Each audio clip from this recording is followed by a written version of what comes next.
You are listening to the Body Charge podcast, and I'm your host, Sandy Sanderson.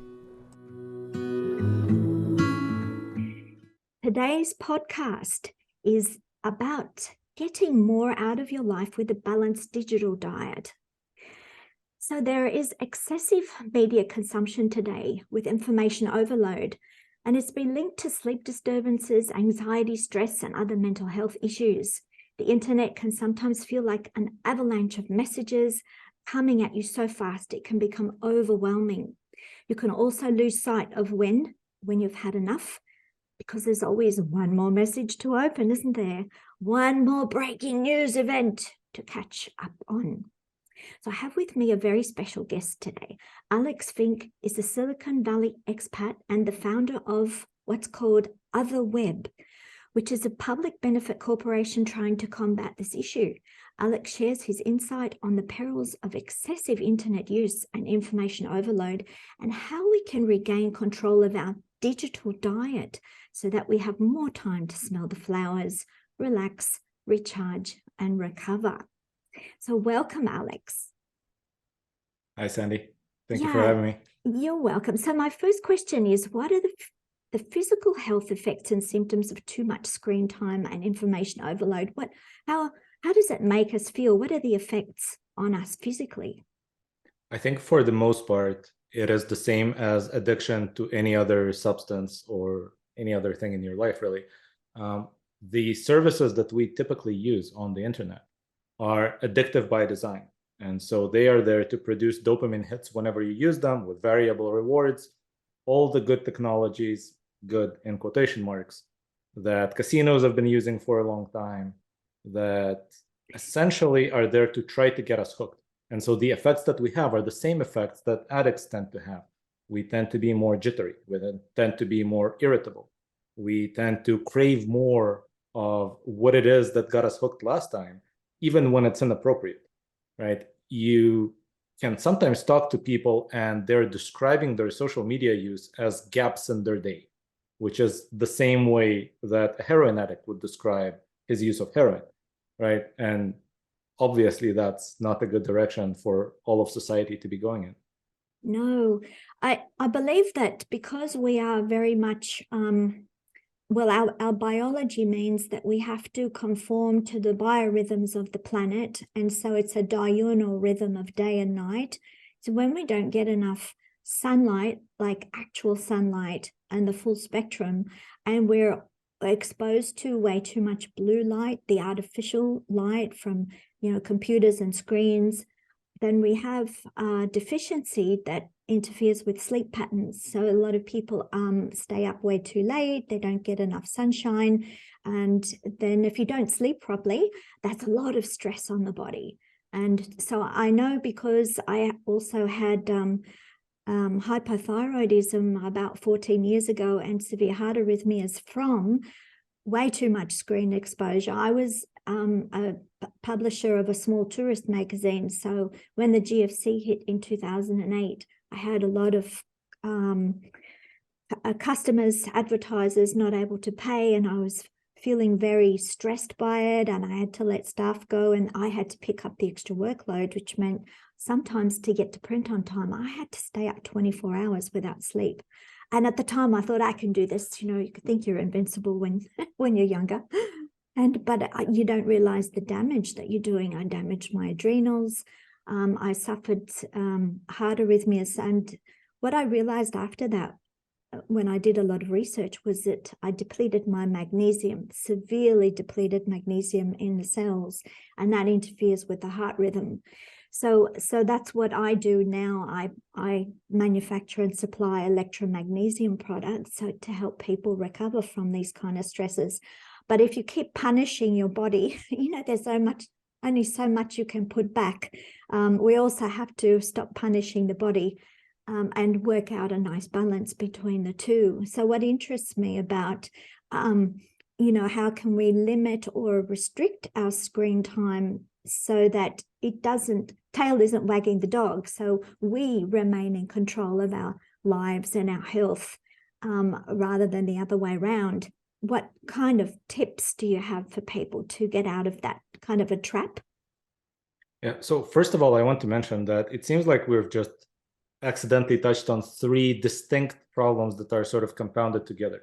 One is that if you use screens at inappropriate times, then you might be contributing to sleep deprivation and to all the negative health effects of that. And we know that that in itself is a self-reinforcing cycle. People whose sleep isn't good deplete their vitamin B6 and potentially magnesium. And then people who are low in vitamin B6 have a hard time falling asleep.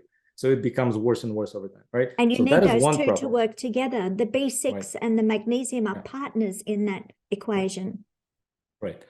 So if I show you the supplements that are right here next to me, Yeah. vitamin B6 and magnesium are in there. Right. Good. Because you can't go without them. But that is one problem. The other problem is that our use of screens in itself is unhealthy. So even if everything that we were doing was done at the appropriate time, which it's not, right? That would also be a problem, because instead of choosing what to consume and then calmly consuming it as planned and going off to do something else, we tend to be driven by those triggers that are in themselves addictive. And so that's why we are exhibiting all these kind of side effects that a drug addict would have. And then the third problem is that the actual content that we are consuming during that time is itself often bad, because the vast majority of social media algorithms and all media algorithms, really, even though when you talk about print media, let's say, it's humans driving it, not an algorithm, but they're following the same pattern. They're trying to maximize clicks and views from the readers. The way they do that is by watching what people engage with, what people react to, and giving people more of that. But what people tend to react to are the strongest negative emotions. That's what rises the fastest in us. And so we end up consuming more things that irritate us, that infuriate us, that depress us, because that's what we react to. And the algorithms or the editors of the print media notice that we reacted to that and give us more and more of that. It's the drama, isn't it? So people can be addicted to drama, kind of like a soap opera. And it revs us up, and we get a pumping of adrenaline. But if the adrenaline has nowhere to go, you're not really in danger or have to run away from the lions. You've got a lot of adrenaline in the system, and that actually makes you pee out too much magnesium. So that in itself is a stress that we should be aware of, because you need your adrenaline, obviously, when it's the right time, when you need that action in the muscles and you need to move fast and you need to perform. It's very useful. But if your body's pumping adrenaline and there's no need for the adrenaline, that's what happened to me when I went through my health crisis. My adrenals became kind of burnt out, and they started to pump out adrenaline when there was no need. I didn't even have any negative thoughts. It lost its right timing. And then when you have an excess of adrenaline in the body, it produces too much acid. The acids then start to dissolve us, and they create, disease. The body breaks down from this kind of acidic excess. So it's a way of, we need to be mindful of how to revert and calm down that system. We need to know how to relax.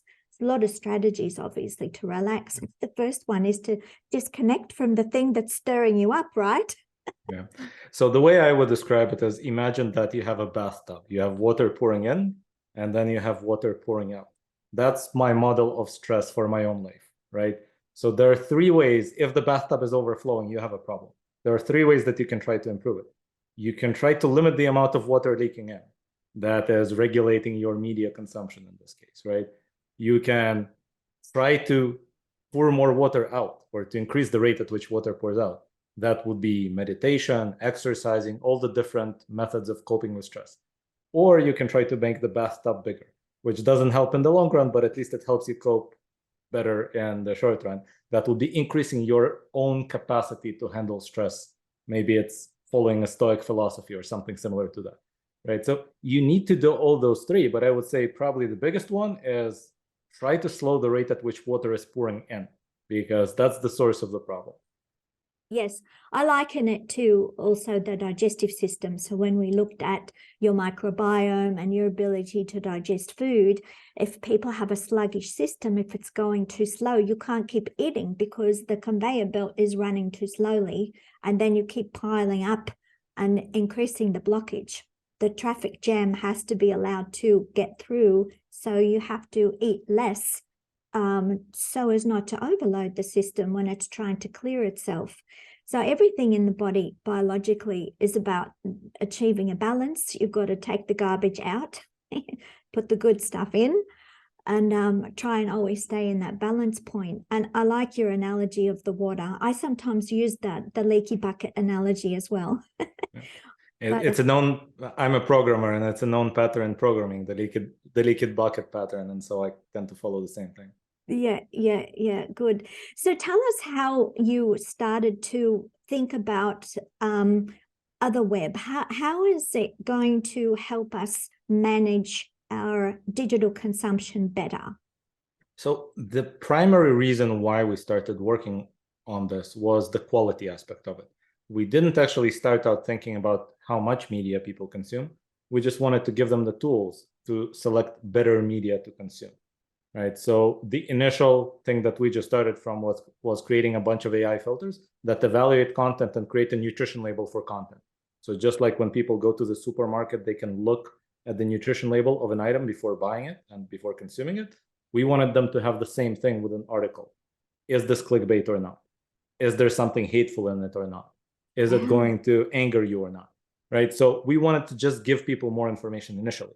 And then some of our users, they loved it, and they said, why don't you create a platform where we can go for good content if you already know how to sort it, right? And so that's when we created a platform that aggregates content from all over the web: news, commentary, podcasts, research studies, Wikipedia, everything we can get in one place, filters out the things that trigger obvious red flags, and then give people as much control as possible to sort their feed in whatever way they like.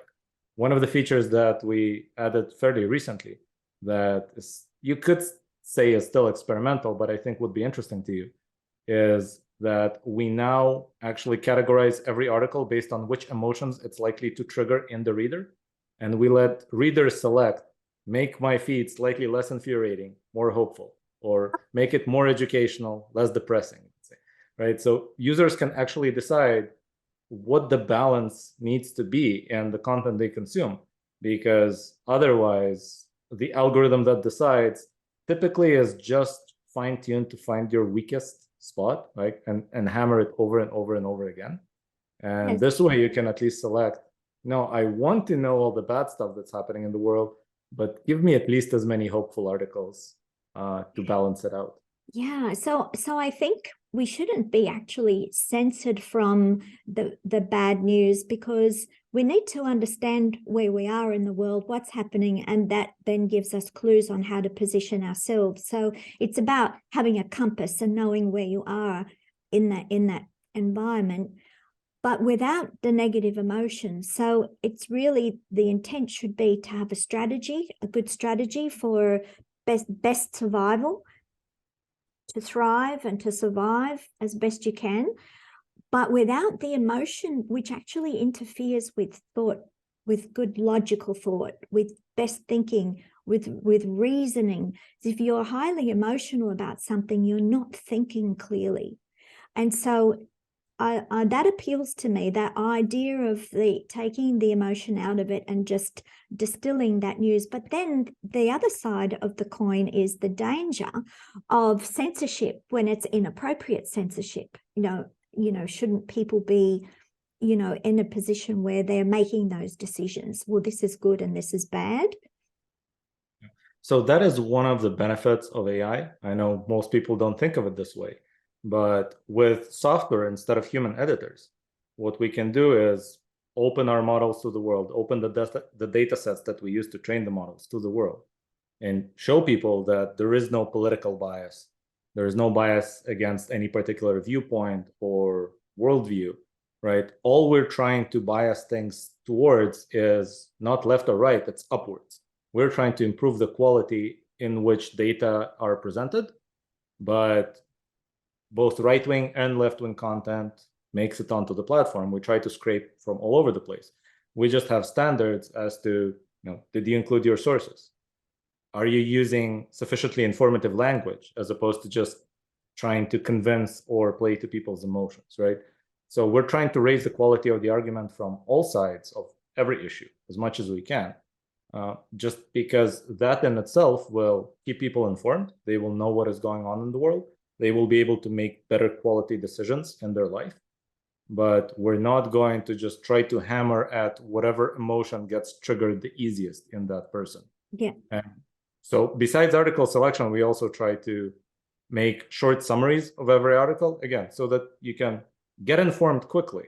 And if that's not something you want to dive into, you don't have to. You got 3 bullet points instead of 8,000 words, which again helps people just get informed if that's all they want to do. Yeah, I like that idea about a quick summary, because that you can then make a decision. Is it worth going deeper? Or, oh no, this isn't the right track. I need to look at something else. So that's a really good, it's like kind of like having a secretary or an assistant, isn't it? To pull the weeds out. In some sense, this is what we hoped that newspaper editors would do as well. But it seems like over time, the advertising model has kind of corrupted that in some sense, or at least it became worse when advertising became really efficient, and that feedback loop started working really well. So now every person that publishes an ad knows exactly how many clicks they got, how many conversions they got off of every click, etc. And that creates a very short feedback loop to tell that editor, you're not driving enough, you're not driving enough, you're not driving enough. And over time, it seems like newspaper editors are all kind of being pressured to provide the same kind of clickbait, even if they work for otherwise respectable publications. Yeah, they're captured. I think we need to look at everything through a different lens, a very skeptical one. We need to look at everything with the potential of, what are they trying to sell? And see it not through the veil that they want to put over it. I think, every media, I guess they've got to earn a living, they've got to make money, they've got to pay the bills. But then there has to be a balance, just like in our biology. You can't have it all on one side. You've got to be able to see it from different sides to try and find the truth.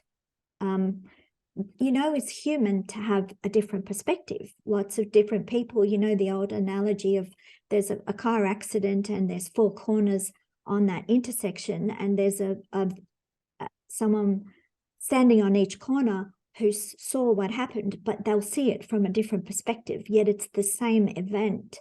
So what we need to have is the different perspectives adding up to the same event to find out what the truth really is. And this way of filtering sounds very interesting with other web. But how does it work with social media, though, where they serve up, like TikTok and all those things, that there's another thing and another thing, and you just, they've sent me something else, I have to open that up and have a look. How do you get over those kind of addictions? Because my husband's a little bit addicted. I'm a little bit of a widow. I think almost everyone is. So if your husband is willing to do something about that addiction, right, then what I would recommend, if he's not willing to just delete the account outright, is to clean out the history, because then it just suddenly seems like the same service that you were previously addicted to is just serving things that don't interest you as much. So I had to do that with my YouTube, because that was my addiction a few years back. And as the moment I deleted all my subscriptions and all my history of likes, suddenly YouTube is boring. And I only go there to search for specific things that I want to watch, like a particular podcast episode that was posted there. But if I just open youtube.com and I browse what it shows me, none of it interests me, and I love it. Oh, that's a good tip. Yeah, delete the history. Because we need to remain in control, don't we? If you give your power away to the machine, the AI then takes over. But you've allowed that to happen in a sense. And the AI is tuned to a very, very specific and simple metric, right? The goal of the AI, ultimately, whether it's AI or rule-based systems, whether it's one algorithm or another, they're all doing the exact same thing. They want to keep you there longer, so that you click and watch more stuff, so that you see more ads. The way to keep you there longer is to keep you more engaged. The way to keep you more engaged is to keep you triggered, to use sort of the normal modern term that is often floated around, right? But do you want to be triggered all the time, many times and every day? It doesn't seem like you do. And so the only way for you to avoid being triggered all the time is to be in control of what you watch next. Don't let an algorithm decide for you. No. Try to make the algorithm useless in some sense. So what could happen is that people become actually insensitive, and that means that the program needs to ramp up the drama of something to try and get an effect, to try and get an action happening. And so the more we're exposed to that level, the more we become, in a sense, like developing a callus on your skin. If it's rubbed several times, it gets a thicker skin. We become immune or used to it. And then it has to keep, it's like a drug addict, as your previous analogy, that they just need more and more because the old level isn't enough anymore. And, you know, and advertising, it uses a lot of emotion to sell. And fear is the favorite emotion. Fear of loss of something, fear of something bad going to happen. Now do this, and then that will solve your problem.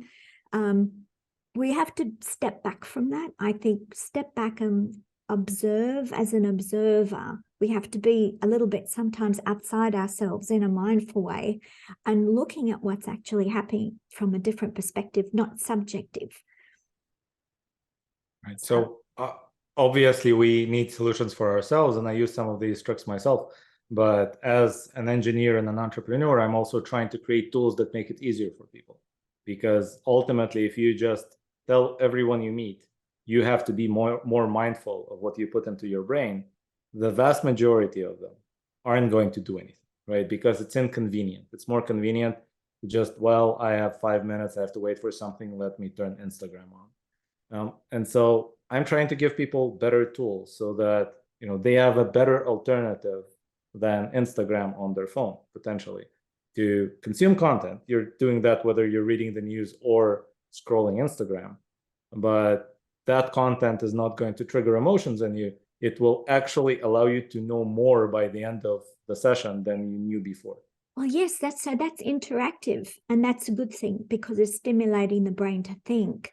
Whereas if something's always feeding you and you're allowing it to decide what you spend your consciousness on and your valuable time, which you can never get back, you're allowing it to control things. It reminds me of TV the way it used to be, where it just served up and people never had any choice except to turn the TV off. You either turned it off or turned it on, and then whatever's there, you consumed whatever's there, and you may have had a few different channels to switch between, but the TV controllers were the ones in control of the schedule of what was being delivered.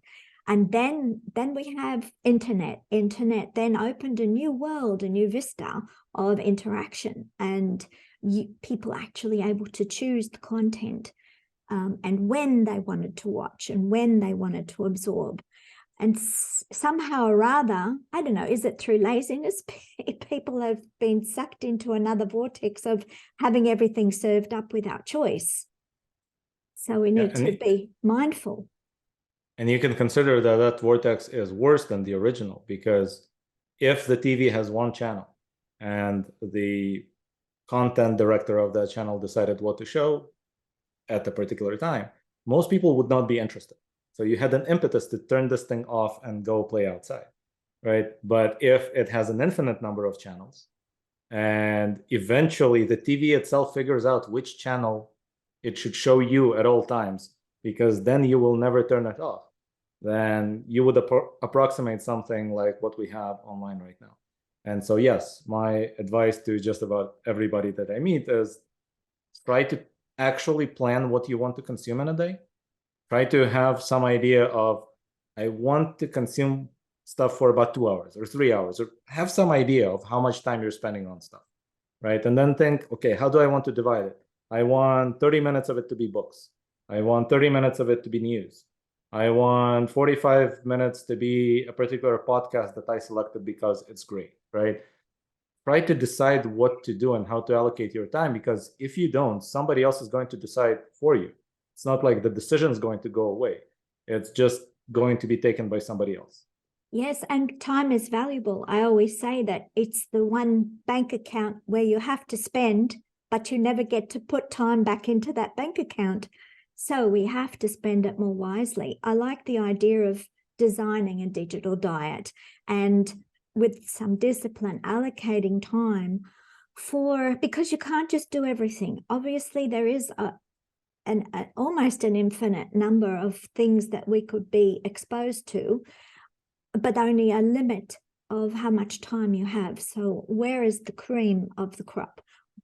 We need to learn how to sift the cream and allocate that time for the cream so we get the best there is within that certain time limit, and we don't lose opportunities, because if you waste your time looking at junk that's useless, then you may be missing out on something really valuable that can impact your life in a very positive way. Right? You might be missing out on something really powerful, or you might be consuming something that's really detrimental, right? And both of these things are in themselves pretty bad. And so trying to give control back to people, I think, is the best thing we can do. And advising people to take control back is the best advice we can give. I really like that idea. Yeah. Yeah, it has direct effects on people's physical health as well. This is not just mental. I think there's a reason why when we look around us, it seems like every year people are fatter and more depressed. It's not an accident, right? It's because we are living unhealthy lives for the most part. Yes. So how can people learn more about other web, how to use it? Can you tell people what they should do if they want to know more about it? Sure. So we are, as a website, we're otherweb.com. So you can go there, you can read the news in your browser as well, or you can download apps. The apps are both in Android and iOS. They're also called Otherweb. And if you go to the website, you can also find the newsletter for people who really want to just spend 5 minutes a day on the news. Then there's a newsletter that only selects 10 articles and gives you the summary of each article, not the full thing. So this way you can really sort of time bucket the news into a really small part of your day. Oh, that sounds fantastic, because I also need more sunshine. I need more time smelling the flowers outside. Don't we all? Well, it's been really lovely to chat to you, and it's so informative and very hopeful. I'm feeling really positive that people like you are working on how to make life better when, we're not aware sometimes that technology, with all its good facets and all the wonderful advancements, and how it sometimes saves us time, at other times it uses up our valuable time. And so we're no further ahead then, really, are we? We need to become... Yeah, so technology in general and AI specifically, it's just like a kitchen knife. I can use it to make a salad or to stab someone. So we're trying to use it to make a salad, but it seems like other people are trying to use it for, let's say, things that might be less beneficial to society as a whole. So hopefully over time, there will be more and more people trying to use it for not just benign outcomes, but positive ones. Yes, and making decisions and be able to say no when it's appropriate. Absolutely. Well, I know people are going to get a lot out of this podcast, and thank you very much for coming on my show. I really appreciate it. Thank you so much. Okay, bye-bye. I hope you liked this conversation and will share it with others. Let me know what you thought about it in the comments below. If you want to listen to other Body Charge conversations, click like, subscribe, the bell icon, and click all notifications. Subscribe to our newsletter to get updates on blogs, podcasts, videos, and magnesium special offers at electromagnesium.com.au. Relax, recharge, and recover.